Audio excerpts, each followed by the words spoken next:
Mother's day வருது. ஒவ்வொருத்தரும் அவங்க அம்மாக்கு என்ன கிஃப்ட் குடுக்குறது அப்படின்னு யோசிச்சுட்டு இருப்பீங்க. ஒரு சிலர் பொருட்களாகவும், வேறு சிலர் எக்ஸ்பீரியன்ஷியல் கிஃப்ட்ஸாவும் குடுக்கறதா பிளான் பண்ணிட்டு இருப்பீங்க.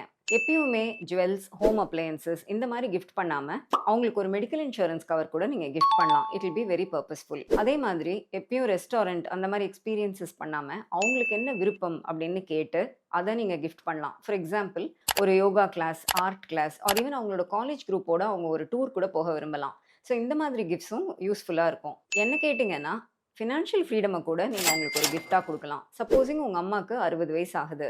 அவங்களுக்கு மாசம் ஒரு ரூ. 10,000 இன்கம் வர மாரி ஒரு கிஃப்ட் குடுக்க விரும்புனீங்கன்னா, you have to invest 20 lakhs today. அந்த 20 லேக்ஸ்ல ஒரு 10 லேக்ஸ சீனியர் சிட்டிசன் சேவிங்ஸ் ஸ்கீம்லயே நீங்க இன்வெஸ்ட் பண்ணிடலாம். எஞ்சி இருக்கிற 10 லேக்ஸ நீங்க ஒரு combination of hybrid fund and large cap ஃபண்ட்ல இன்வெஸ்ட் பண்ணலாம். ஸோ இந்த இன்ட்ரெஸ்ட் இன்கம் போக பேலன்ஸ் அமௌண்ட்டுக்கு நீங்க இந்த ஹைபிரிட் ஃபண்ட்லேருந்து எஸ்டபிள்யூபி அதாவது சிஸ்டமேட்டிக் வித்ட்ராவல் பிளான் செட்டப் பண்ணலாம். இந்த மாதிரி பண்ணீங்கன்னா every month she will get 10,000 rupees. அது அவங்களுடைய விருப்பம் போல அவங்க அதை இண்டிபெண்டா யாரையும் கேட்காம செலவு பண்ணலாம். இதுல ஒரு முக்கியமான விஷயம் என்னன்னா every year she can also inflation adjusted by 5%. அதாவது எஸ்டபிள்யூபியை நீங்க 5% ஸ்டெப் அப் பண்ணியே வித்ட்ரா பண்ற மாதிரி செட்டப் பண்ணிக்கலாம். இது மாதிரி பண்ணீங்கன்னா இந்த corpus will last her for the next 20 years.